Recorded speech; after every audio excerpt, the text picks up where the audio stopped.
ഉജ്ജ്വല യോജന, ആയുഷ്മാൻ ഭാരത്, പ്രധാനമന്ത്രി സൂര്യഘർ മുഫ്ത് ബിജ്ലി യോജന ഇങ്ങനെയുള്ള പദ്ധതികളിലൂടെ കേരളത്തിലെ ആളുകൾക്ക് കൂടുതൽ പ്രയോജനം കൊണ്ടുവരുന്നതിന് ശ്രമിച്ചു. साथियों, हमारे फिशर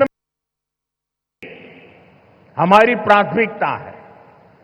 ब्लू रिवॉल्यूशन और प्रधानमंत्री मत्स्य संपदा योजना के तहत केरला के लिए सैकड़ों करोड़ रुपए की परियोजनाओं को मंजूरी दी गई है। हमने और पुथियप्पा जैसे फिशिंग हार्बर का भी मॉडर्नाइजेशन किया। केरला में हजारों मछुआरे भाई बहनों को किसान क्रेडिट कार्ड भी दिए गए हैं, जिसके सैकड़ों करोड़ रुपए की मदद मिली है. സുഹൃത്തുക്കളെ, നമ്മുടെ മത്സ്യത്തൊഴിലാളികളായ സഹോദരങ്ങളുടെ പുരോഗമനവും നാം പ്രഥമ പരിഗണന നൽകുന്നു. ബ്ലൂ റവല്യൂഷൻ, പ്രധാനമന്ത്രി മത്സ്യസമ്പദ യോജന, ഈ പദ്ധതികൾ കോടിക്കണക്കിന് രൂപയാണ് ഇവിടെ വിവിധ പദ്ധതികൾക്കായി പ്രയോജനപ്പെടുത്തിയത്. നാം പൊന്നാനിയും പുതിയപ്പ ഫിഷിംഗ് ഹാർബറുകളുടെ മോഡേണൈസേഷൻ നടത്തുന്നതിനുള്ള പദ്ധതികൾ നടത്തുകയാണ്.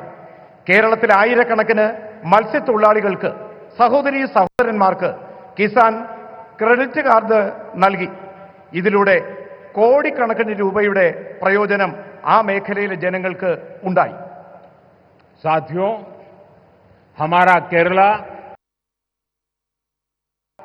और सहिष्णुता की धरती रहा है।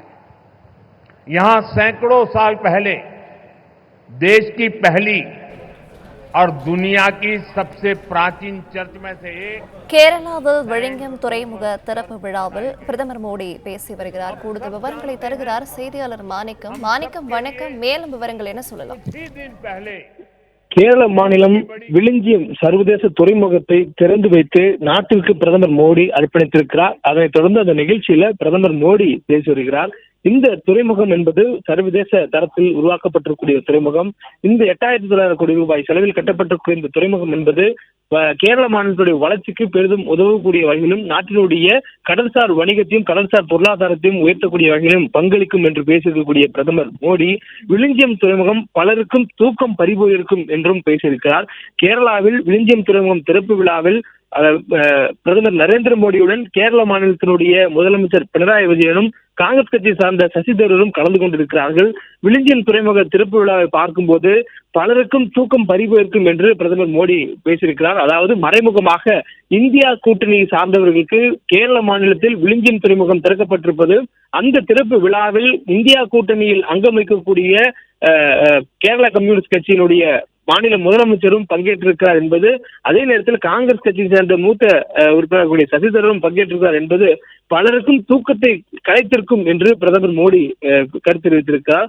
மேலும் தனியார் நிறுவனம் ஒன்றை கம்யூனிஸ்ட் கட்சியின் முதலமைச்சர் தனது கூட்டாளி என பேசியிருக்கிறார் என்றும் பிரதமர் அந்த மேடையில் உரையாற்றும் பொழுது அவர் கருத்தாக பதிவு செய்திருக்கிறார். நாட்டிற்கான அர்ப்பணிக்கக்கூடிய இந்த நேரத்தில் நாட்டுடைய கட்டமைப்பு மற்றும் பொருளாதார வளர்ச்சிகளை குறிப்பிட்டு பேசிய பிரதமர் மோடி அரசியல் ரீதியான பேச்சுகளிலும் கருத்துகளையும் தெரிவித்திருக்கிறார். அதிலும் நாட்டினுடைய வளர்ச்சியை மையப்படுத்தி தேசிய ஜனநாயக கூட்டணி முன்னோக்கி வருவதாக பல இடங்களில் பேசக்கூடிய பிரதமர் மோடி தேசிய ஜனநாயக கூட்டணிக்கு எதிர்கூட்டணியாக இருக்கக்கூடிய இந்தியா கூட்டணியை தற்பொழுது விமர்சித்தும் இந்த மேடையில பேசியிருக்கிறார்.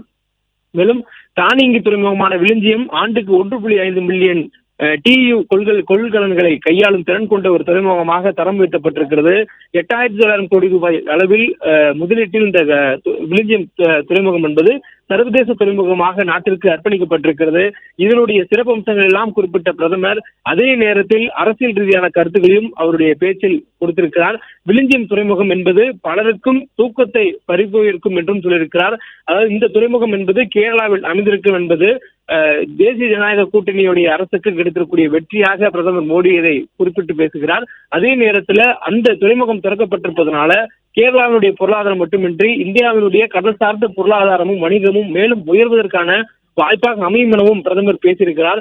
முன்னதாக இந்த துறைமுகம் கட்டப்படும் பொழுது அரபிக்கடல் வழியாக செல்லக்கூடிய சரக்கு கப்பல்கள் பெரும்பாலும் கொழும்பு பகுதியில் இருக்கக்கூடிய ஒரு சூழல் இருக்கிறது. அதற்கு மாற்றாக சரக்குகளை கையாளக்கூடிய சர்வதேச தரத்திலான ஒரு துறைமுகமாக விழிஞ்சியம் துறைமுகம் தரம் உயர்த்தப்படும் என்று பிரதமர் மோடி இந்த விழிஞ்சியம் துறைமுகத்துக்கு அடிக்கல் நாட்டும் பொழுது தெரிவித்திருந்தால் அதன்படி தற்போது இந்த துறைமுகம் மீண்டும் திறக்கப்பட்டிருக்கூடிய சூழல அதனால் நினைவு கூர்ந்து பேசியிருக்கூடிய பிரதமர் இந்த வேளையிலே இந்தியா கூட்டணியும் விமர்சித்து பேசியிருக்கிறார்.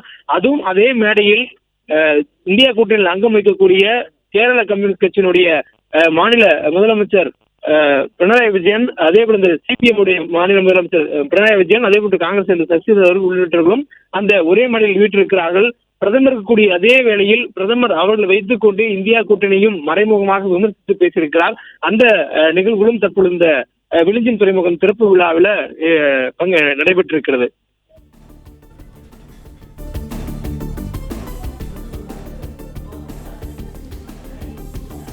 விவரங்களுக்கு நன்றி மாணிக்கம்.